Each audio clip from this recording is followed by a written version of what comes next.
Hello, everyone. I hope you are doing well wherever you are. And thank you for tuning in to the podcast, whether you are listening or watching. Thank you for supporting Dragonfly Heart Medicine and the podcast. I am Kristen, and today my guest is, I feel like I say the same thing every time. I was like, my guest is so special this time, but I feel like they all are special and unique, and they wouldn't be here, if they weren't. And so I'm going to go ahead and have her introduce herself and just share a little bit about why she's on the podcast today. And you could be doing something else, why are you here? Thank you, Kristen. I'm Evalena Rose, and I think we're all special. I'm been doing what I call metatherapy for 43 years, which is really helping people constitute their whole self, gather up the parts of us that got lost in traumas and bring it all to now to really live from our empowered self. And I've also been doing channeled readings for about 37 years, channeling the Council of 12, which allows people in audience with these wise beings to collaborate about their life. And they work with people's business and also with every area of life to help people develop really your ability to make choices and to trust yourself and to grow a higher sense of who you really are, your authentic self. And I love being here. When COVID hit, what I heard was elders to the fore. And I feel like I've been kind of on assignment from Spirit to just offer what I know and the wisdom of all my years of work and support people in moving through these very unprecedented times so that we discover the resources that help us to actually not just survive, but really thrive in these times.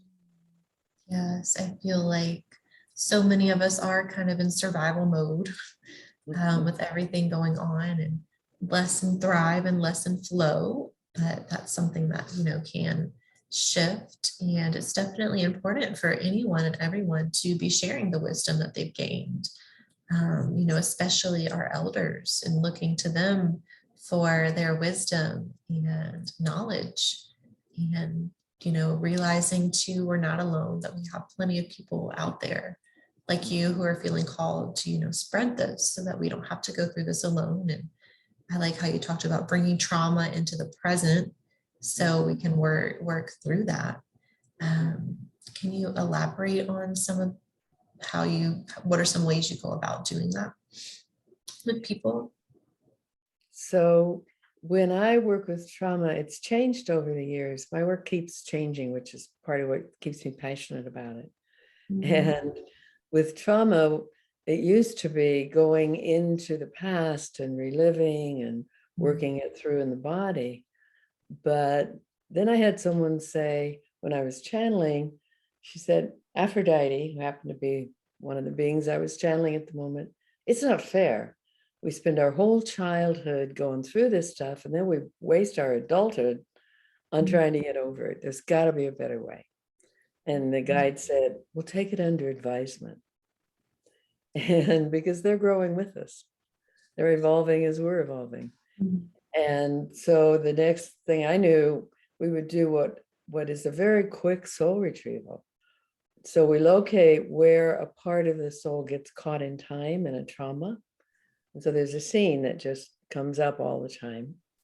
And we locate the scene, the adult gets really grounded, and then the adult and Divine Mother step into that scene, go to the child, love them up, help them know, I'm the adult you've grown up to, I've come to take care of you. And then, would you like to come live with me in your future, my present? And then Divine Mother brings that part of the soul essence through space and time, all the way through space and time to the current date, into the heart. And the angels make a perfect child's room in the heart for them, often with a big rocking chair for Divine Mother. And they breathe in the love and they give all the feelings of that time to Divine Mother. So now the trauma's in the past, and that part of the soul that was caught in it is here being nurtured. And it's just a much faster way to clear trauma. Yeah, to, that sounds so beautiful. it is, it is. People Instead will of, never, yeah, instead of getting stuck in that reliving and getting stuck in, constant loops and spirals of that time period and feeling that inner child who really needs a lot of love, but not really sure how to, oh no, I lost her, but not really sure how to do that. I'll wait a few minutes, see if she comes back. We were having such a lovely conversation.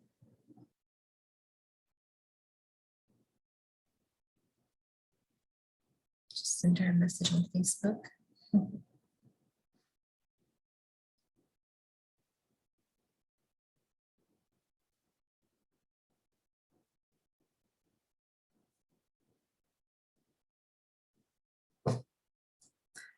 And let's see if she comes back.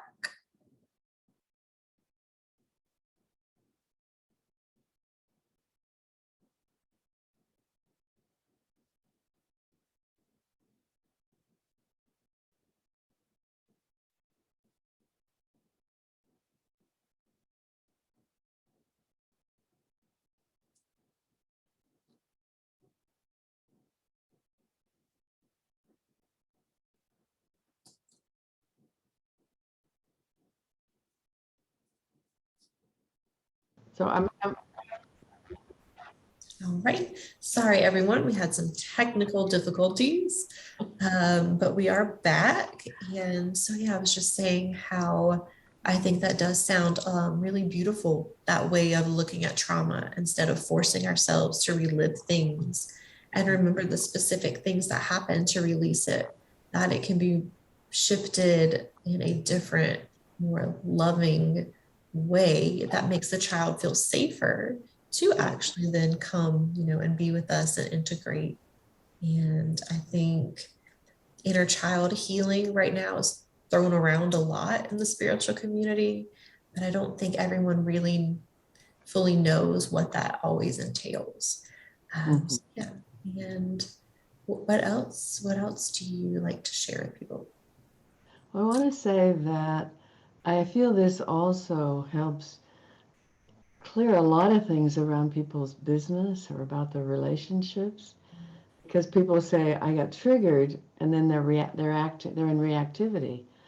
But my sense about dissociation is when you're triggered, part of you leaves, and the part that leaves is the part with all the skills.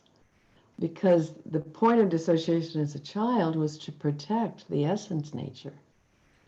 And so that which is your essence nature leaves, and the one that stays is the wounded child. So you get triggered, you're in the child. Now your child's trying to handle life without your assistance. And so when you bring the child into current time, then there's a whole lot less of being triggered, but also you can work with them to help them understand that I can handle this. I got this. And I'll often have people put one hand over their heart and one over their dantian, just below the navel, and go, I got this for the child, because most of them never had an adult on duty. And it takes a little bit to learn that, oh, there really is someone here taking care of business. But if Yeah, they're in the past, they can't feel that. If they're in the present, then they get it. that makes so much sense. Mm-hmm. That, it's like part of us leaves during, when we're triggered, and then that child's left behind and not really sure what to do. And yeah, so I had never really fully thought about it in that lens. I think it starts to get easier. Like I feel like I am like my inner child, at least the one that's the most traumatized. It's almost as though they don't even fully like feel safe even with me. It's like they don't quite trust me yet that I am actually going to stay and not leave when things get difficult emotionally or whatever. So it's been a really interesting journey. Right. And if they get left in the past, it feels like you've left. You Mm, see, and if you bring them into now, there's a constancy of presence that can grow. mm, And I think that's where we really start changing. I really think of our ability now. There's so many new therapies, new ways of growing, new possibilities. I feel what we're doing is helping constitute a strong core self. mm, And so we just gather up wherever we got lost and bring it into now and really focus on coming into the core and connecting to the light of our soul, to deep grounding, to be able to hold this sense of, oh, I'm in the middle of my life. I get to live it from the center. Because I think a lot of people are kind of running their life remote control. You know, they're out here somewhere Yeah, trying to make it work. I can relate. That has been me for the majority of my life is I have lived so much in my head. And Uh-huh. I didn't fully realize how much I still do that until some circumstances presented themselves this year.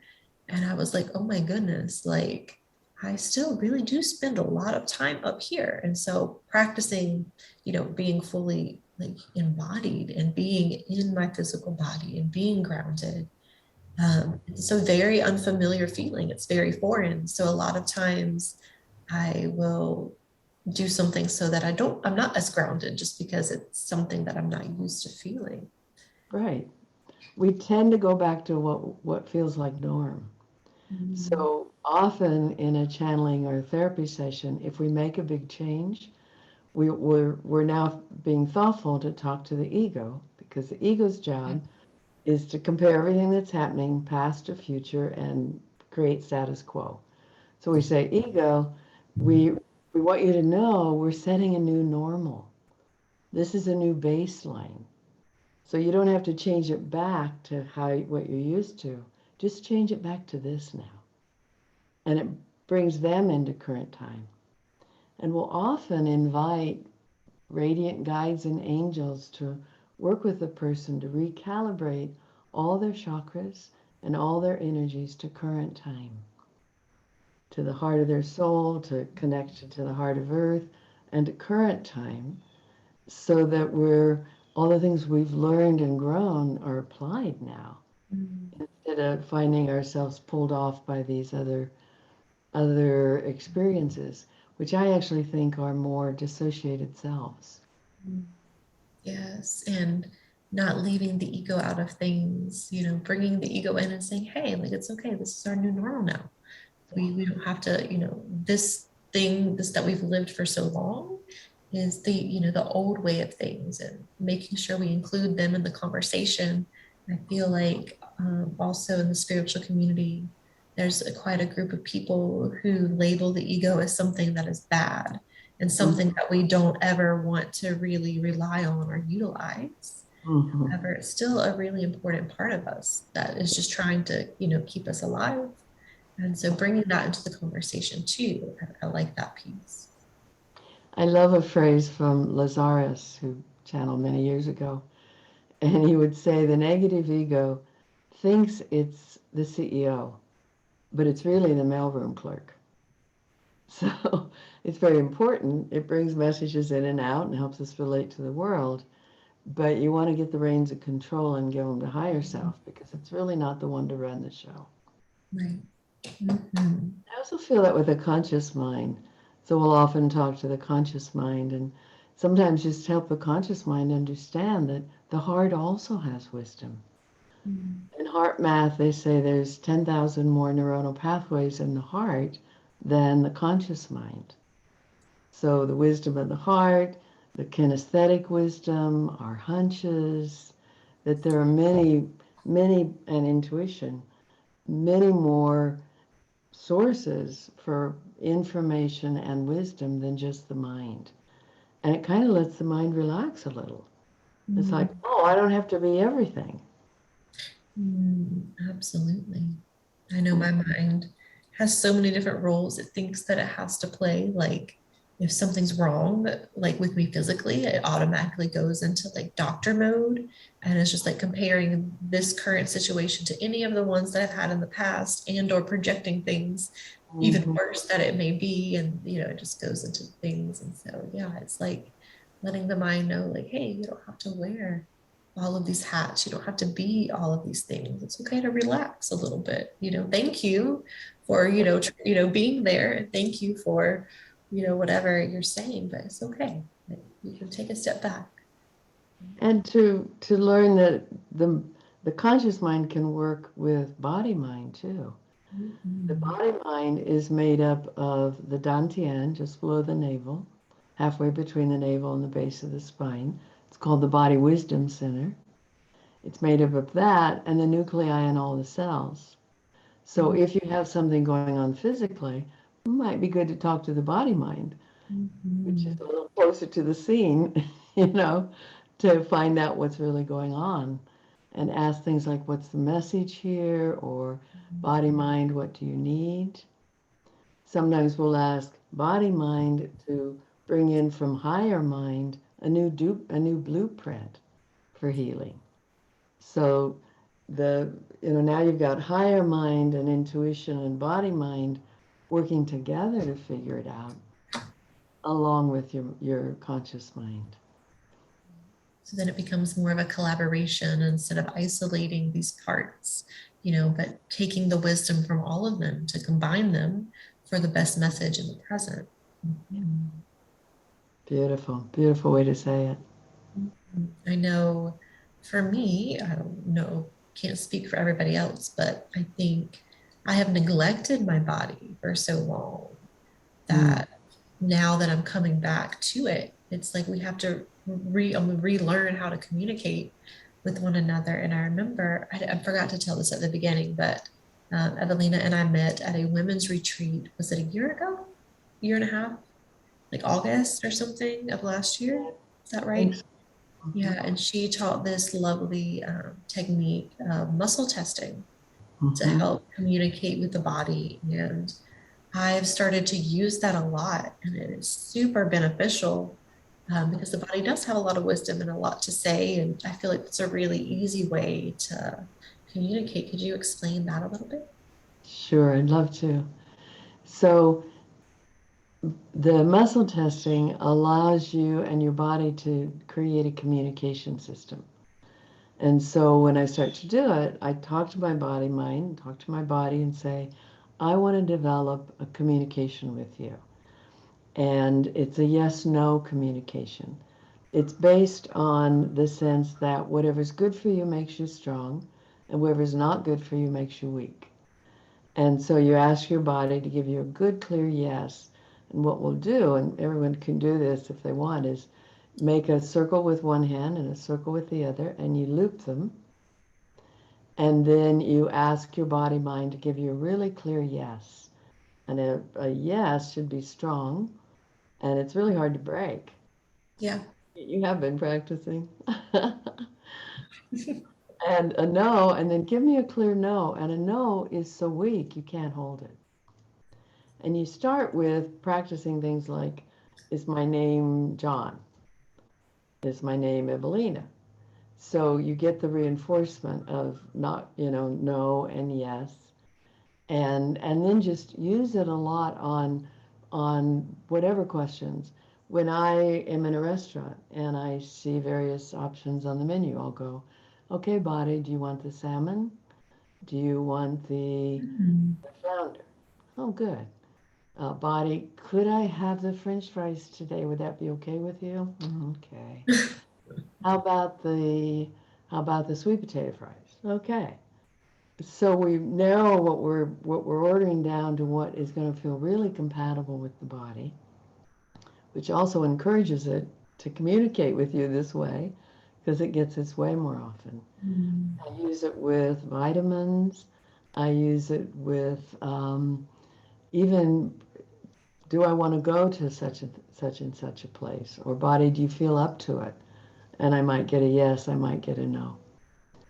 So it's building a relationship with your body with a way to answer yes no questions. I love it. I saw an amazing demonstration of this at a workshop where they were doing this kind of applied Mhm. kinesiology, which is the same thing. Something good for you makes you strong, and something not makes you weak. And they had 10 people in a line, and this end couldn't see the ones on this end. And they were all holding hands, and so they would muscle test the one out of sight here. They would muscle test the one out of sight here, and then they'd put a cigarette in the hand of this one, and this one would go weak. Mm. Or they'd put sugar and it'd go weak, or they'd put something healthy and it would go strong Wow. without That's even seeing it. fascinating. Yeah. Yeah. Mm.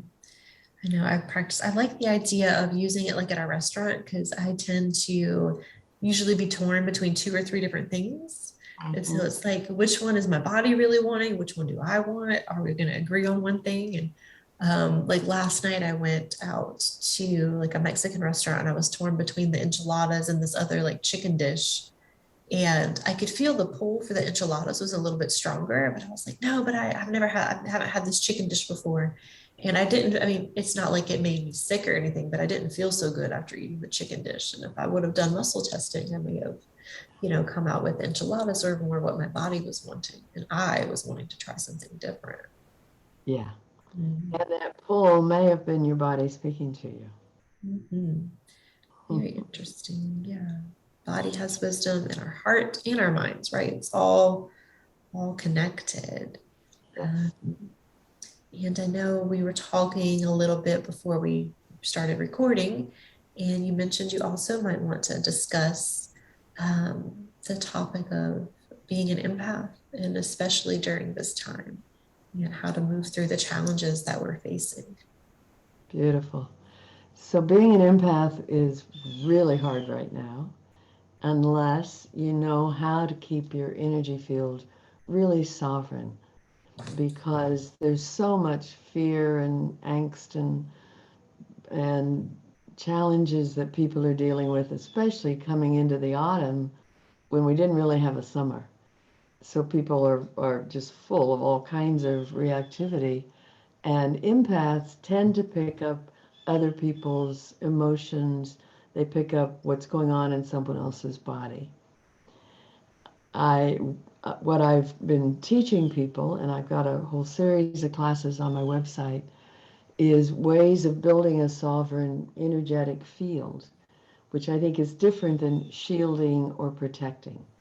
Because if you're protecting, you've already given power to what you're protecting from because you're in a battle mode with it. But it's bringing your own light in, and everyone might just imagine calling for a crystalline waterfall of sparkling iridescent light to wash through you.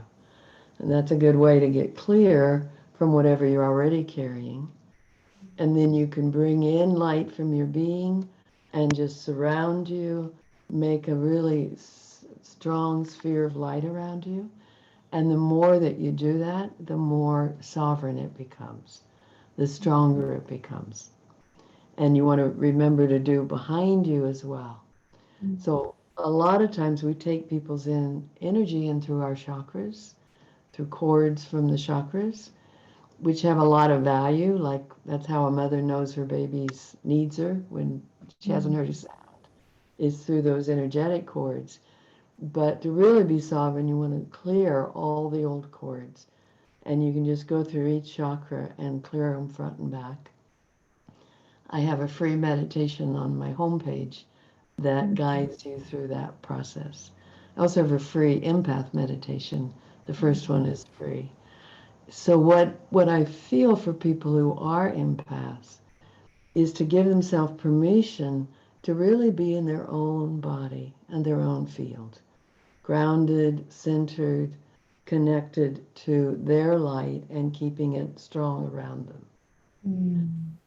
So this also, I think, relates to trauma, because the more I work with empaths, the more I realize that how we got that way, me included, is we had enough trauma or chaos in our childhood that we learned to go out to people to try to figure out what's going on with them. So this vigilance of, oh, is this going to blow up, or is that one going to be, you know, am I too cute? Am I going to get hurt now? Whatever that is, we've got that vigilance going. And so we tend to go out to people to understand them rather than pay attention from inside of ourselves. And that's the big shift, I think, is that I don't have to go out. I can observe, I can feel, my heart can sense. I can use all these means of knowing without going into another person's energy field and taking on their pain or their suffering. Wow, absolutely. That's such a good way to kind of explain things. I am an empath, a pretty strong one, and I'm also a high school science teacher. Oh. And my first several years of teaching, I had absolutely terrible anxiety Mm. and depression and Mhm. all of these things. And I was carrying it as though it was mine, when really, like looking back, probably only maybe a fourth to a half of what I was carrying was actually mine. Yeah. But I did not know about the subtle energy fields. I didn't know, I didn't even really do much yoga or meditation or, any of the things that I do now, Mhm. saging, to clear my energy field. So I ended up getting burnout and taking 2 years off. And now I'm back teaching again because that's just what spirit told me. You need to be back, especially now during this pandemic. They need teachers like you. Yeah. And my experience is entirely different. I hardly struggle with anxiety. My students are very, like, much more well behaved. They're not as anxious because I'm not, carrying all of this stuff with me. And there may be a day or two sometimes where I do get really overwhelmed, but I know, why now. And but it's so much easier to not be in my, like I mentioned before, not be in my body and to just kind of like jump around to other people. That's interesting. Yeah. And I'm so glad you're there teaching. We need conscious people in our schools, to help the students. And just by your being more centered, they're more able to be themselves. Mhm. Yeah. So And that, that is what some students said to me. Like one day I mentioned the principal was going to be coming in to do an observation. And one teacher was like, "Oh, so we can't be ourselves that day?" And I was like, "You can still be yourself. Like it's the principal. Like it's not like you're going to get in trouble for being like yourself." They thought they had to act differently, in other words. And so, yeah, it's just been really interesting. But what else do you want to touch on in any of these topics of the trauma or the empath or the mind and the heart, intuition, connecting all of that together? well, I wanted to share what I found early on in the pandemic is I would wake up anxious. Mm. I would come out of sleep and I would just be, oh, what's going on? I don't feel like myself. And that was recognizing that I had merged with some of the energies that other people were feeling. So I want to say to people, if you're feeling a way that doesn't feel like you, clear your auric field. Take a moment and bring through light and cleanse and release anyone else's energy that's in your field. I had an experience of doing a dance online where we were sending our energies out to the whole planet to just send love and healing and light, and then we quit. We finished, and I was like, ah, Mm. all over the place. So I went for a walk. It took me about 30 minutes to get myself back. Wow. Finally, it was like that didn't feel good. I gave them all that love. So I asked angels to fill all the spaces so I could pull myself back in and kind of wind myself back to myself. Yes, that part is really important. I feel like a lot of times in healing work or in ceremonies or meditation circles or whatever it may be, we're really good at opening the container and opening the space and connecting to everything. And then we forget at the end, we need to like close off that energy so that we're not continuing to leak things or to be connected to other people. It's a good Ab- reminder. Absolutely. I had a lover that when we'd spend a weekend together, afterwards we'd each go to our own homes, all we could do was write poetry. And we realized we were so merged that we didn't have ourselves back. And so we started a ritual every time we finished a weekend together of I give you your energy back and I take mine home with me. So at the end of my workshops, and especially my spiritual mentorship, because we get really connected and close with people, we'll take time to go through and just, I honor you, I bless you, and I release you from each chakra, and literally let go of the other people from every chakra and bring our own energy in around us, which just allows us to walk away whole and complete and filled with ourselves, and it honors the other people. They get themselves back. So Absolutely. that's closing of the container. Yeah, and the more often we do it, then we start to we start to be, we start to actually recognize those subtleties. Like, oh, like I feel, different after, kind of taking a moment to make sure I've regained my energy after spending time with a partner or even a friend or family or anyone. If you're Mm-hmm. that empathetic, sometimes we just soak up things like a sponge, even though we're not necessarily trying to. And yeah, so just taking that time to pause, right? And it doesn't have to be long at all, right? Just a few minutes. Just a few minutes. And I actually think we can take on energy more from family. Like someone wants to help a family member with a headache. They may take it on where they wouldn't have with a client, because with the client, Mhm. step into your kind of your professional self and maybe do wrap your light around you and you let them go when you leave. With family member, you just merge with it. And then you've got two people with a headache, or they don't, but you do. So I think it's really important with family and loved ones to check in and go, whoa, wait a minute, is this all me? Oh, I want to let their energy go. And you can do it whether they know you're doing it or not. Just go down through the chakras. Yes, and it really can be that simple. Just to notice and just say, I release, you from my chakras. You don't always have to do like a very in-depth ritual or anything like that. These can be really subtle, really simple things. And thank you for sharing them. At the end of my channelings, I will often um, I I thank the guides and bless them and ask they continue to work with the person, and then I ask the realms of light to bless this earth with radiant love and light, that all beings may open their heart and live from love. And Mhm. I'm using that to come in, not go out. And most people have their eyes closed because it's kind of like a prayer. And I just go down like this through all the chakras. And then I've got me back. So it's Mhm. that fast once you know it and you keep doing it. Mhm. So yeah, and a really easy way to start the process is just maybe every few hours, just pause for a couple minutes and just feel your energy, sense if it really feels like you or if something's off, and choosing to release it too. I feel like sometimes I get really attached to whatever it is and I want to analyze it and be like, well, where did this come from? Is this me? Is this someone else's? Am I like how, remembering something from the past? Is it PTSD? And then I just get like really stuck in my mind instead of just, oh, well, this doesn't feel like mine. So I'm just going to let it go. And I don't need to spend so much time analyzing it. And even if it is mine, I can choose to just let it go. I don't have to resist so much and fight against it and try to analyze every bit and piece of that feeling or emotion. And I figure if you let it go and it goes, done. If you Mhm. let it go and it comes back, then you can analyze it. You can Right. see what it has to teach you, or what's going on underneath it. But I go the easiest way first. I Mhm. release this. Oh, Yes. good, clear, done.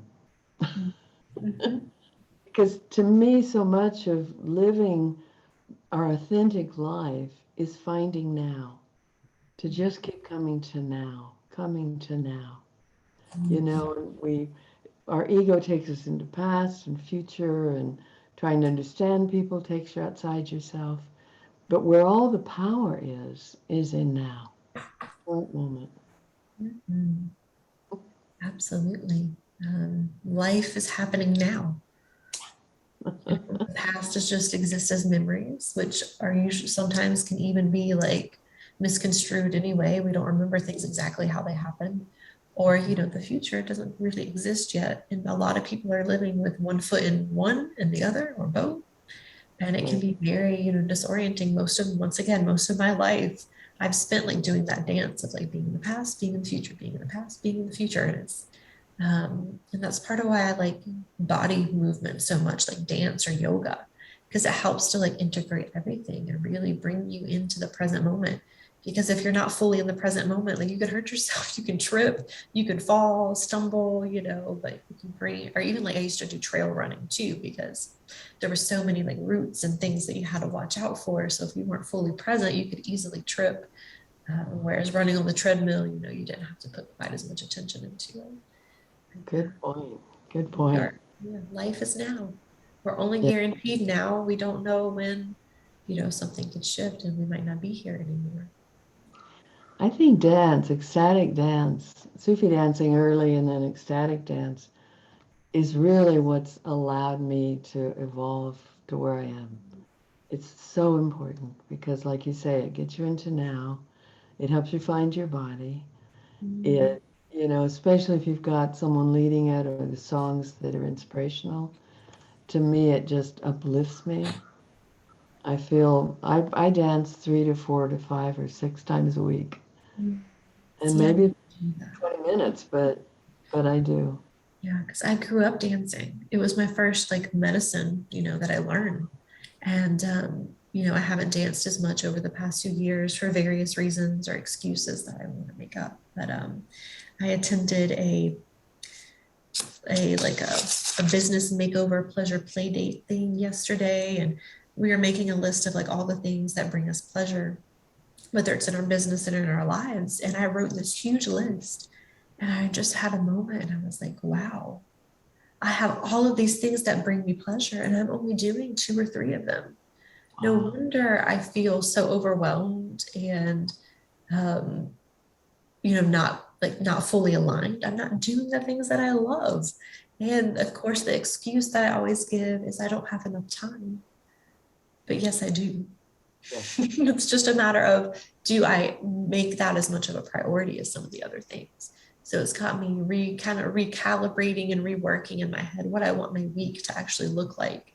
Mhm. What day, what time do I want to motivate, not motivate, what time of the day do I want to dedicate to doing something? Like I already have yoga every day, but like setting a time where I can paint or sing or dance. And even if it's only 10 minutes, that's something. And I love that you love dance. Yeah.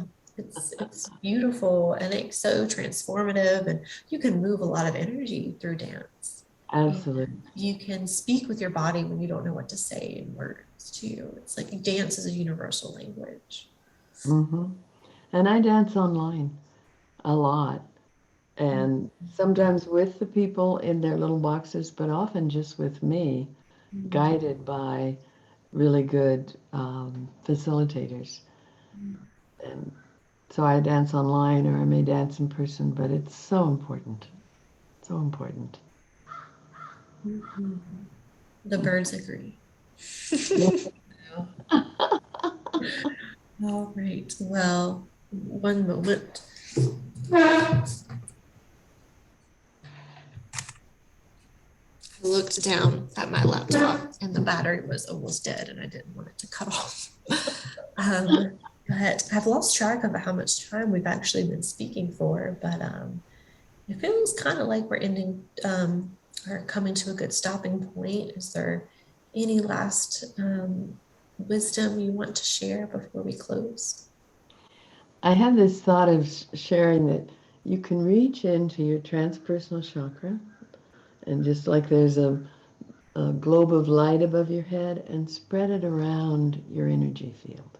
That's a really good way to be sovereign, and just help use that to help build that energy field. So Mm, that comes. And I have put a lot of my legacy of 40 some years on my website. okay. So I encourage people, there's free videos, there's poetry and writings and channeling and meditations, one of which is called Femifesting, which is Mhm. to, manifest, you go from here to what you want to create. Femifest, you just drop deep into now and then get teleported into the future where it's already done. And you get to experience it done, and then that sets an anchor that brings your life toward it. So there's a bunch of meditations on femifesting The one on prosperity is free. So I just want people to use those resources. The more that they're out there, the better for all of us. Yes, absolutely. And there will be a link to her website in the description. So definitely please check it out and get some support in these areas. We're not meant to do all of this alone. There's so many people out there who have resources that we can help each other with. Mhm. And I do an online satsang, which is a gathering of wisdom seekers once a month. It'll be next Thursday, and I'll give you that information, 12 to 2 Eastern. And that's a beautiful way. The first one's free. It's a beautiful way to sit with these amazing beings and have them collaborate with you about your life. So come join me. Yes, sounds lovely. I might possibly come to one of them. When did you say they were? Next Thursday, the 28th. Thursday. Okay. Yeah. We'll see. Okay. All right. Thank you so much for being on the podcast. And thanks to everyone listening or watching. Love and blessings. And I'll see you next time.